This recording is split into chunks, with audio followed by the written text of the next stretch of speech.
नमस्कार बच्चों, कैसे हैं आप लोग। बच्चों आज हम लोग एनिमल हस्बेंड्री के लास्ट ईयर यानी कि वर्ष 2023 का पेपर डिस्कस करने वाले हैं।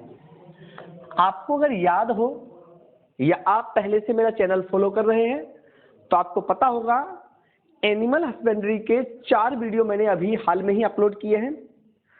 पहला जो वीडियो है उसमें 5 चैप्टर तक हम लोगों ने एनिमल हस्बेंड्री कवर की है। दूसरा जो वीडियो है उसमें 6 से लेकर 10 तक कंप्लीट किया है। तीसरे वीडियो में 11 से लेकर 15 तक और चौथे में 16 से लेकर 20 तक। ये 4 वीडियो मैंने अपलोड किए हैं और ये चारों वीडियो की जो ड्यूरेशन होने वाली है वो अप्रॉक्सीमेट 40 मिनट की है। अगर इस तरीके से हम देखें तो 4 वीडियो में मिलाकर आपका 160 मिनट होता है और मैं आपको विश्वास दिलाता हूं कि ये 160 मिनट आपने अगर अच्छे से तैयारी कर ली तो आप ये मान के चलिएगा कि आपके एग्जाम में अच्छे खासे स्कोर हो रहे होंगे। इस बात को प्रूव करने के लिए मैं 2023 का पेपर लेके आया हूं। इसके बाद हम लोग शाम के टाइम में अभी 2023 का पेपर है, इवनिंग के टाइम में हम लोग 2022 का पेपर भी डिस्कस करेंगे। तो इसके लिए आपको करना क्या है, अगर आपने चारों वीडियो देख लिए हैं तो बहुत अच्छा है, आपको अभी सारे क्वेश्चन समझ में आएंगे। लेकिन अगर आपने वीडियो नहीं देखे हैं तो आप सबसे पहले जाकर चारों वीडियो कंप्लीट करें। जैसे ही आप चारों वीडियो कंप्लीट करेंगे कहीं ना कहीं आप अपने लेवल को इंक्रीज देखेंगे। ठीक है बच्चों। कुछ बच्चों के कमेंट्स आ रहे थे कि सर ऑब्जेक्टिव टाइप क्वेश्चन के भी वीडियो डालिए। तो बेटा ये पॉसिबल नहीं हो पाया इतने कम समय में, क्योंकि इस पेपर के लिए हम लोगों को केवल 3 दिन का समय मिला था। तो पहले दिन मैंने 2 वीडियो डाले, दूसरे दिन फिर 2 वीडियो डाले और आज 2 वीडियो डालेंगे जिसमें हम लोग क्वेश्चन को डिस्कस करेंगे। बेटा क्या होता है कि एग्जाम पॉइंट ऑफ व्यू से ऐसे डालने को तो कुछ भी डाल दिया जाए, लेकिन अगर एक प्रॉपर आपके एग्जाम में आने के लिए क्वेश्चंस को डालना है तो उसमें समय लगता है, स्लाइड बनाने में टाइम लगता है और बैक टीम बहुत सारा काम करती है, वीडियो अपलोड करना, ये सारी चीजों में जो समय लगता है। तो अभी आपके लिए इतना समय नहीं हुआ, लेकिन अगले पेपरों में बेटा हम लोगों के पास समय ज्यादा है तो कोशिश करेंगे कि एक वीडियो ऑब्जेक्टिव टाइप क्वेश्चन का भी डाल पाए। अभी बेटा हम लोग 2023 के पेपर डिस्कस करते हैं और मैं एक बार फिर कहूंगा आपसे, अगर आपने पुराने वीडियो नहीं देखे तो इस पेपर को सॉल्व करने से पहले पुराने वीडियो देखें। ओनली 160 मिनट के 160 मिनट के ये वीडियो है। 160 मिनट तसल्ली से बैठ के इन वीडियो को पहले देख लें, उसके बाद इस पेपर को हम देखते हैं, क्योंकि यहाँ पे आपको सॉल्व नहीं कराऊंगा, केवल मैं आपको ये बताऊंगा कि ये हम क्वेश्चन पढ़ चुके हैं और आपको इसका आंसर देना है। ये वीडियो केवल 5 से 7 मिनट का होने वाला है। चलिए बेटा, सबसे पहले केंद्रीय बकरी अनुसंधान संस्थान, यहां पर बेटा इंग्लिश में पूछा गया है सेंट्रल गॉट रिसर्च इंस्टीट्यूट कहां पर है। तो बेटा आपको पता होना चाहिए हमारे यहां उत्तर प्रदेश में एक जगह है मथुरा, एक डिस्ट्रिक्ट है मथुरा। आप सभी ने सुना होगा, मथुरा भगवान श्री कृष्ण की जन्मभूमि है, तो आपने सभी ने सुना होगा। मथुरा में एक जगह है फरय, ठीक है। फरय नामक जगह पर एक छोटा सा गांव है मकदुम, तो वहां पर बेटा इसका रिसर्च सेंटर है। तो फरय, मकदुम, मथुरा, और ये बेटा कहां पे है, उत्तर प्रदेश में है, इसलिए सही आंसर इसका होगा उत्तर प्रदेश। ठीक है बच्चे। विदेशी नस्ल की भीड़ है, what is exotic breed of sheep. बेटा आपसे पूछा गया है एक्सोटिक ब्रीड क्या है। मैंने आपको समझाया था ऐसी ब्रीड जो अपने देश की नहीं है उनको एक्सोटिक ब्रीड कहा जाता है।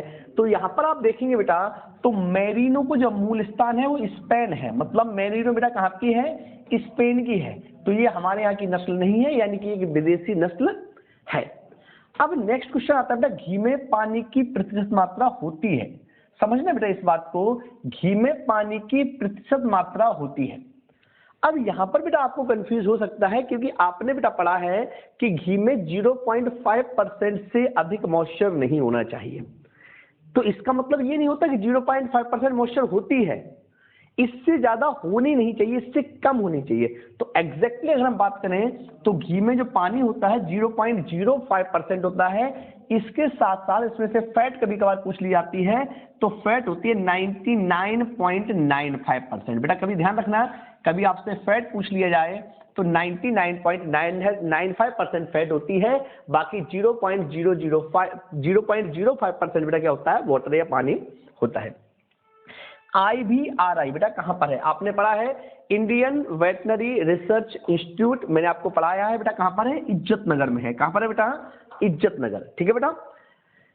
पशु प्लेग बीमारी का कारण क्या है? पशु प्लेग बीमारी का कारण क्या है? तो पशु प्लेग बीमारी बेटा कल ही हमने पढ़ाई थी, पशु प्लेग वायरस के द्वारा होती है, यानी कि वायरस या विषाणु से होने वाला एक रोग है। ठीक है बच्चे, चलिए ये तो हो गया बेटा पेपर की बातें, है ना। लेकिन मैं आपको एक दो बेटा यहाँ पर IBRI पूछा है, इसको देख के मुझे याद आ गया, दो आपको बेटा मुझे कमेंट करके बताना है। एक NDDB इसको बेटा बताना है, ये होमवर्क है आपका। दूसरा बेटा NDRI बेटा ये आपको मुझे बताने हैं, होमवर्क में बताने हैं।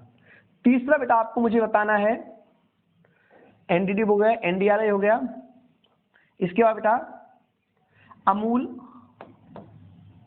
बेटा आपको मुझे बताना है इनके मुख्यालय कहां पर है, इनके मुख्यालय कहां पर है, ये आपको मुझे बताना है कमेंट बॉक्स में। तीनों के बताएंगे कैसे, 1 नंबर डाल के आप इसका आंसर लिखेंगे, 2 नंबर डाल के इसका आंसर लिखेंगे, 3 नंबर डाल के इसका आंसर लिखेंगे। जरूर बेटा बताएं मुझे, क्योंकि ये 3 और 1 ये चारों में से किसी एक क्वेश्चन के आने की प्रोबेबिलिटी काफी हद तक है, तो जरूर बताएं मुझे। ठीक है, लास्ट क्वेश्चन बेटा, क्वेश्चन नंबर फर्स्ट का लास्ट पॉइंट, लंगड़ी रोग में मृत्यु दर कितनी है? Death rate of black water disease. तो ब्लैक वाटर डिजीज में बेटा जो डेथ रेट है वो 90% बेटा देखने को मिलती है। क्लियर है बच्चे, आगे आ जाओ। क्वेश्चन नंबर सेकंड बेटा देखिएगा, क्वेश्चन नंबर कौन सा है? सेकंड। पाउलपॉक्स रोग का रोगजनक क्या है? बताओ बेटा, पाउलपॉक्स रोग का रोगजनक बेटा पूछा है। कल आपको याद हो जब हमने पार्ट 4 अपलोड किया था तो उसमें पाउलपॉक्स रोग के बारे में दिया गया था। तो पाउलपॉक्स रोग का कारण जो है बेटा वो एक वायरस है। क्या है बेटा? वायरस है, और वायरस भी बेटा कौन सा है? फिल्टर पासिंग वायरस है। ठीक है बेटा, तो ये याद रखेंगे।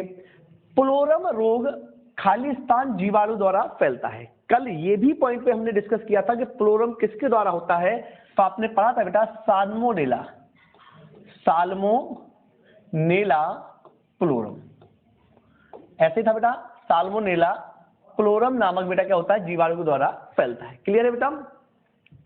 कुल्फी एक दुग्ध उत्पाद है। कुल्फी एक दुग्ध उत्पाद है, मतलब कुल्फी किस तरीके से बनाया गया दुग्ध उत्पाद है? तो आप सभी जानते हैं बेटा कुल्फी में दूध को जमा कर बनाया जाता है, यानी कि हिमीकृत है। कैसा है बेटा? हिमीकृत है बेटा, है ना। एक हिमीकृत दुग्ध पदार्थ है, हिम मतलब बर्फ बन के एक आइस फॉर्म तैयार करके बेटा उसको तैयार किया जाता है। खुरपका मुंहपका रोग के लक्षण प्रकट होने की अवधि क्या है?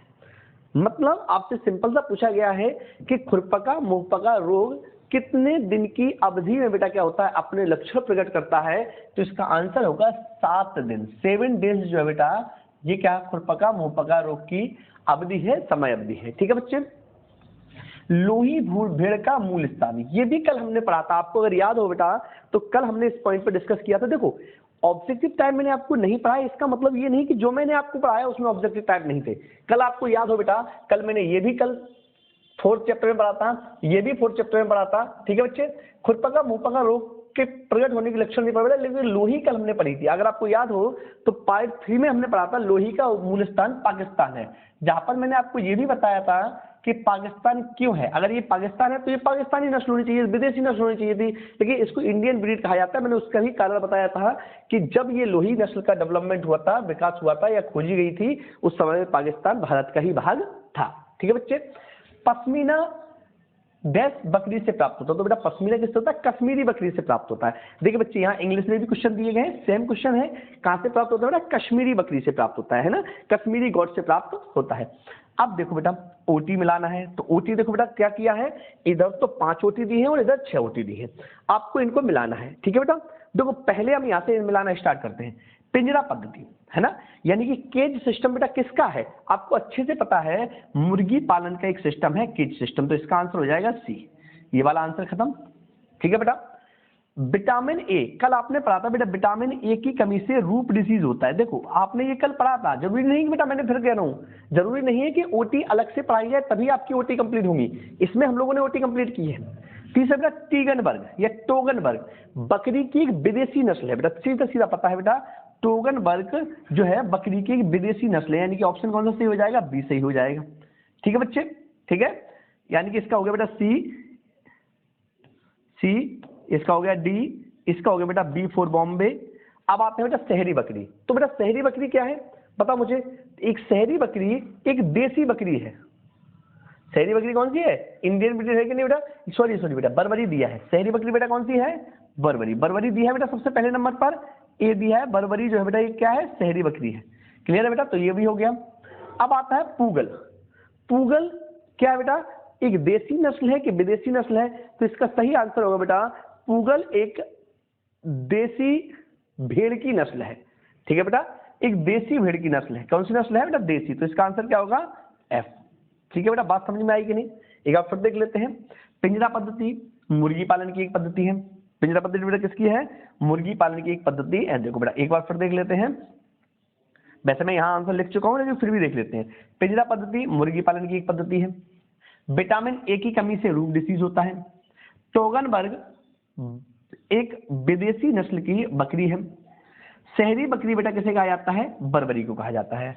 और पूगल जो है बेटा वो देसी किस्म की एक भेड़ है ना? इंडियन सीप की एक ब्रीड है बेटा। इस बात को आपको याद रखना है। क्लियर है बच्चे? तो ये हमने बेटा ओटी के क्वेश्चन नंबर 3 तक कंप्लीट कर लिए। पहला क्वेश्चन 6 नंबर का था, दूसरा 6 का, तीसरा 5 का। तो 6 6 18 5 23 नंबर के कंप्लीट हमने यहाँ पर कर लिए। अब हम देखेंगे बेटा आगे वन वर्ड। देखिए बेटा ये तो मैं आपको बताऊंगा नहीं, क्योंकि मैंने आपको अभी होमवर्क में बताया है एनडीडीबी का पूरा नाम आपको लिखना है। ये मैं नहीं बताऊंगा, आपको कमेंट बॉक्स में बताना है एनडीडीबी का पूरा नाम क्या होता है। दुग्धचूर्ण बनाने की कोई एक विधि का नाम लिखिए। बच्चा आपको ध्यान होगा, दुग्धचूर्ण बनाने की हमने 2 विधि पढ़ी थी। एक फुआर शुष्कन विधि यानी कि स्प्रे ड्राइंग मेथड, और दूसरी ड्रम शुष्कन विधि यानी कि ड्रम ड्राइंग मेथड। तो 2 विधियों में से कोई भी एक नाम आप लिख दोगे, आपका सही माना जाएगा। पशु प्लेग रोग का रोगजनक, ये भी बेटा हम लोग पढ़ चुके हैं। पशु प्लेग वायरस के द्वारा पशु प्लेग नामक डिजीज होती है, लिख दोगे बेटा। स्ट्रेप का परीक्षण किस रोग में किया जाता है? बेटा आपको बहुत अच्छे से याद होगा, ये मैंने पढ़ा। सुनो बेटा, ये वो सारे क्वेश्चन हैं जो मैं आपको 4 लेक्चर में ही कंप्लीट करा चुका हूं। मतलब अगर आप 4 लेक्चर देखे हैं, अगर नहीं देखे हैं तो अभी कंप्लीट कर लें। और सुनो बेटा, नेक्स्ट पेपर के लिए तैयार हो जाएं। नेक्स्ट पेपर में फिर से मैं आपको ऐसे ही 4 लेक्चर दूंगा 5-5 चैप्टर के, और मेरी पूरी कोशिश रहेगी कि उन्हीं लेक्चरों में से आपका पेपर फंस जाए। तो तैयार रहें बिल्कुल, किसी भी तरीके से आपको चूकना नहीं है मौका, क्योंकि अगर आप ये मौका चूक गए तो आप मानिएगा आप बहुत कुछ खो चुके होंगे। अमूल का पूरा नाम बेटा देखो, अमूल का बेटा मैंने आपको पूछा था अमूल कहां पर स्थित है। अमूल का पूरा नाम भी बेटा आपसे पूछा गया है। तो अमूल का पूरा नाम होता है आनंद मिल्क यूनियन लिमिटेड। अमूल का पूरा नाम है आनंद मिल्क यूनियन लिमिटेड। ठीक है बच्चे, अब करेंगे क्वेश्चन नंबर 5। ये है बेटा ट्रू फॉल्स। गहरी बिछाली पद्धति द्वारा अच्छी खाद प्राप्त होती है, कल बेटा हमने पढ़ा था, ये ट्रू है। दूसरा बेटा वसा ऊर्जा का एक संग्रहित स्टोर है। The fat is stored source of energy. Definitely बेटा आपको ये पता होगा, किसी भी बॉडी में जो वसा होती है वो यानी जो एनर्जी होती है वो फैट के फॉर्म में स्टोर होती है। आपने कभी ध्यान दिया हो कि जब आप ज्यादा एनर्जी का खाना खाते हैं, ज्यादा कैलोरी का खाना खाते हैं, तो मोटापा बढ़ जाता है यानी कि फैट बढ़ जाती है। तो फैट बेटा क्या है? स्टोर हो जाती है एनर्जी। ठीक है बेटा। गोलकृमि एक बाह्य परजीवी है। ध्यान रखना बेटा, कल हमने पढ़ा था गोलकृमि और फीताकृमि आंतरिक परजीवी है, बाह्य परजीवी नहीं है। ये हमने सारे पॉइंट कल पढ़े थे, इसलिए बेटा ये क्या हो जाएगा? फॉल्स हो जाएगा। आगे आ जाओ। खुरपका मुंहपका एक संक्रामक बीमारी है। संक्रामक बीमारी का मतलब बेटा होता है ऐसी बीमारी जो एक से दूसरे में फैल जाती है, उसे संक्रामक बीमारी कहते हैं। थनैला रोग के कारण पशु से दूध अधिक देता है। बेटा कैसी बातें कर रहे हो? थनैला रोग का कारण, जब थनैला रोग हो जाता है तो पशु दूध देना कम कर देता है, इसलिए ये फॉल्स होता है। एंथ्रेक्स रोग को बुल सॉल्टर डिसीज भी कहते हैं। बिल्कुल सही है बेटा, बुल सॉल्टर डिसीज, इसको हिंदी में कहते हैं ऊन छांटने वाली बीमारी। ऊन छांटने वाली बीमारी का मतलब मेरे बच्चों ये है, ये भेड़ जो लोग भेड़ रखते हैं तो भेड़ की ऊन को काटते समय बेटा ये क्या होती है? डिसीज फैल जाती है, इसलिए इसे भूल सॉल्टर या ऊन काटने से फैलने वाली बीमारी भी कहा जाता है। क्लियर है बच्चे? सारे पॉइंट समझ में आए? अब हम लोग चलते हैं क्वेश्चन आंसर की ओर। क्वेश्चन आंसर मैं आपको पूरा सॉल्व नहीं कराऊंगा, मैं आपको बता चुका हूं, लेकिन बस मैं ये बताऊंगा कि हमने पढ़ा है या नहीं पढ़ा। नहीं पढ़ा होगा तो डिस्क्राइब करूंगा, पढ़ा होगा तो कोई बात नहीं। सबसे पहले बेटा मछली पालन के कोई 2 लाभ बहुत अच्छे से आपको पता है, मैंने आपको पढ़ाया है। वैसे तो 2 क्वेश्चन में कोई एक क्वेश्चन भी अगर अपना आ जाता है तो आप समझिएगा अपना 100% आ रहा है, लेकिन मैं ये कहता हूं कि ये हमने दोनों ही क्वेश्चन पढ़े हैं। मुर्गी पालन के 2 लाभ कल के लेक्चर में पढ़ा, लेक्चर नंबर 4। बेटा मैं लेक्चर नंबर लिखता चलूंगा यहाँ पर, लेक्चर नंबर 4 में ये दोनों क्वेश्चन है। जो मैंने 4 लेक्चर डाले हैं उन चारों लेक्चरों में ये दोनों क्वेश्चन है। मुर्गी व्यवसाय में कोई 2 परेशानियां, सीमाएं या 2 एडवांटेज दोनों हैं। पिगरी के 2 लाभ, बेटा ये पिगरी के 2 लाभ भी हम लोगों ने कंप्लीट किए हैं। ये बेटा सेकंड में है, किसमें है? सेकंड में। लेकिन बेटा सुअरों की 2 बीमारी हमने कंप्लीट नहीं की, लेकिन मैंने आपको बताया है कि 2 में से कोई एक भी आता है तो अपना है। लेकिन फिर भी मैं आपको यहां बता देता हूं, बाई चांस बेटा आपको पूछ लिया जाए तो बेटा क्या है 2 बीमारियां। एक तो बेटा आपने बहुत इंपॉर्टेंट बीमारी सुनी होगी, स्वाइन फ्लू। एक तो स्वाइन फ्लू बेटा आपने सुना ही होगा, बहुत इंपॉर्टेंट है। स्वाइन फ्लू इंसानों में हो जाता है, सुअरों से। स्वाइन फ्लू है तो फ्लू किसका? सुअरों का, लेकिन फैल किस में जाता है? इंसानों में भी फैल जाता है। इसका बेटा एंथ्रैक्स, उसका बेटा इसमें होता है FMD, foot and mouth disease, foot and mouth disease, FMD, foot and mouth disease. ठीक है बच्चे। संतुलित आसन लेक्चर नंबर 1 में, निर्वाह आसन लेक्चर नंबर 1 में, पशु आहार के कोई अवयव लेक्चर नंबर 1 में, पशु को आहार देने के सिद्धांत लेक्चर नंबर 1 में, साइलेज के लाभ, साइलेज की हानियां लेक्चर नंबर 1 में। ठीक है बच्चे, तो ये सारी चीजें हम आपको दिखा चुके हैं, कंप्लीट कर चुके हैं। एक बार बेटा अगर आपने वास्तविकता में मेरे चारों लेक्चर देखे हैं तो यहाँ पर मुझे बताएं कि क्या जो मैं बता रहा हूँ वो सही बता रहा हूँ या गलत बता रहा हूँ। ये मैं सारे क्वेश्चन पढ़ा चुका हूँ या नहीं पढ़ा चुका हूँ, कमेंट करके आपको मुझे जरूर बताना है। ठीक है बच्चे, आगे देखिएगा। अच्छी साइलेज के गुण बेटा लेक्चर नंबर 1 में, हे के गुण लेक्चर नंबर 1 में, अलसी या अरंडी के कोई एक एक उपयोग, ये सुन लो बेटा। ये लेक्चर नंबर 1 में हमने बताया है, लेकिन अरंडी का यूज बताया है, कैस्टर ऑयल का बताया है, लेकिन लिंसीड का नहीं बताया। तो लिंसीड का यूज जो है बेटा वो पेट संबंधी विकारों में किया जाता है बेटा। कैथेटर और स्पैचुला दोनों का यूज बेटा मैंने बताया है लेक्चर नंबर 1 में, कैथेटर और स्पैचुला। कैथेटर बेटा क्या होता है? रुकी हुई पेशाब को निकालने में। स्पैचुला बेटा क्या होता है? घाव की गहराई नापने में। ठीक है बच्चे। शरीर के अंदर दवा प्रविष्ट करने की किन्हीं 2 विधियों के नाम बेटा। देखो ये मैंने क्वेश्चन नहीं कराया आपको, लेकिन अभी करा देता हूं। शरीर के अंदर देखो बेटा, मैं पहले ही बता दिया, एक 2 नंबर का एक ऐसा क्वेश्चन आया है जो मैंने अभी आपको नहीं कराया। बाकी मैं यहां तक जितने भी क्वेश्चन हुए हैं वो मैं सारे आपको कंप्लीट करा चुका हूं। देखिए क्या है, बॉडी के अंदर दवाई को किस तरीके से देंगे, इसकी विधि बेटा 2 तरीके होती है, एक इंटरनल और एक एक्सटर्नल। इंटरनल का मतलब बॉडी के अंदर देना और एक्सटर्नल शरीर के बाहर देना। जैसे आंतरिक विधियों में बात करें बेटा तो हम इंजेक्शन लगा के दवाई देते हैं। तो इंजेक्शन से जब दवाई दी जाती है तो इंजेक्शन बॉडी के अंदर जाता है डायरेक्ट। ठीक है बेटा, तो इसको बोलते हैं आंतरिक विधि, मतलब बॉडी के अंदर दवाई दे रहे हैं।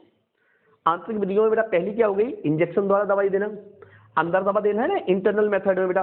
तो पहली हो गई इंजेक्शन के द्वारा, दूसरा बेटा एनीमा द्वारा। तो एनीमा में बेटा क्या होता है? एनस के द्वारा, गुदा के द्वारा बेटा अंदर से क्या होती है? दवाई दी जाती है। तो ये इंटरनल मेथड है ना, या ड्रिप लगाना बेटा। एक्सटर्नल मेथड बेटा क्या होता है? घाव या चोट पर दवा लगाना, घाव या चोट पर दवा लगाना, हवा के द्वारा, वायु के द्वारा देना। जैसे बेटा आपने देखा होगा जब आपको सर्दी जुकाम हो जाता है तो इनहेलर वगैरह लेते हैं ना ऐसे सूंघ के, तो वायु के द्वारा। जैसे गैस में आपने देखो जब ज्यादा सर्दी जुकाम होता है तो हम लोग क्या करते हैं? भाप लेते हैं। तो भाप के द्वारा दवाई देना या घाव या चोट पर दवाई लगाना बेटा क्या है? एक्सटर्नल है। और इंजेक्शन के द्वारा, एनीमा के द्वारा देना, ड्रिप के द्वारा देना, ये इंटरनल मेथड है। ठीक है बेटा, तो केवल इनके नाम लिखने थे, इसके बारे में कोई ज्यादा डिस्क्राइब नहीं करना था। और वैसे भी बच्चों मैं आपको बता चुका हूं कि 4 लेक्चर में मिनिमम 90% आएगा। तो अभी हमारा 90% की बात कर रहे हैं, 100% की बात मैंने भी आपसे नहीं की। तो एक आध क्वेश्चन बाहर जा सकता है, कोई बड़ी बात नहीं, क्योंकि बेटा पेपर मैंने नहीं बनाया। आगे देखिए बेटा, आइसक्रीम और कुल्फी में अंतर बेटा। आइसक्रीम और कुल्फी में अंतर बेटा। आइसक्रीम और कुल्फी आपने बहुत अच्छे से पढ़ा है, ये हमारा बेटा लेक्चर नंबर 3 में था। तो आइसक्रीम और कुल्फी जहां आपने पढ़ा है वहीं से बेटा क्या होगा? इसमें अंतर पैदा होगा। जैसे आइसक्रीम बेटा फैटा हुआ दुग्ध पदार्थ है, कुल्फी जमाया हुआ हिमकृत दुग्ध पदार्थ है। ठीक है बेटा, आइसक्रीम का कंपोजिशन टफ होता है, इसका कंपोजिशन सिंपल होता है। आइसक्रीम को बनाना टफ होता है, कुल्फी को बनाना सिंपल होता है। आइसक्रीम में ओवररन ज्यादा होता है, कुल्फी में ओवररन कम होता है। तो ये देख सकते हैं बेटा, कुल्फी का संगठन लेक्चर नंबर 3 में आपने देखा है। दुग्ध चूर्ण बनाने के कोई 3 उद्देश्य, मिल्क पाउडर बनाने के क्या ऑब्जेक्ट है बेटा, या संघनित दूध की उपयोगिता बेटा, ये भी हमने लेक्चर नंबर 3 में कवर किया है। तो यहां तक बेटा हमारे सारे ऐसे क्वेश्चन आए जो हमने कहीं ना कहीं कवर किए हैं। आगे और लास्ट पेपर का लास्ट पेज है, इसको भी अच्छे से देखते हैं। अगर ये भी आपसे हो गया तो समझिएगा आपकी तैयारी बहुत अच्छे से चल रही है। आ जाओ बेटा, मक्खन की उपयोगिता 3 बिंदुओं पर लेक्चर नंबर 3 में कंप्लीट किया बेटा। घी बनाते समय ध्यान रखने वाली सावधानियां लेक्चर नंबर 3 में कंप्लीट है बेटा। दही का कंपोजिशन 3 में कंप्लीट है बेटा। अच्छे जामुन की विशेषता ये भी 3 में कंप्लीट है। सुनो बेटा, मैं फिर कह रहा हूं एक बार, अगर आपको लग रहा है कि नहीं सर कंप्लीट नहीं हुआ, मुझे मैसेज करके बताइएगा और कमेंट करके बताइएगा कि सर आपने ये वाला क्वेश्चन कंप्लीट नहीं कराया है। अगर कहीं धोखे से मेरी जल्दीबाजी में बोल भी दिया है तो ऊपर वाला नहीं होगा तो नीचे वाला जरूर होगा, डेफिनेटली होगा बेटा, ठीक है। जो नहीं था मैंने वो बता दिया।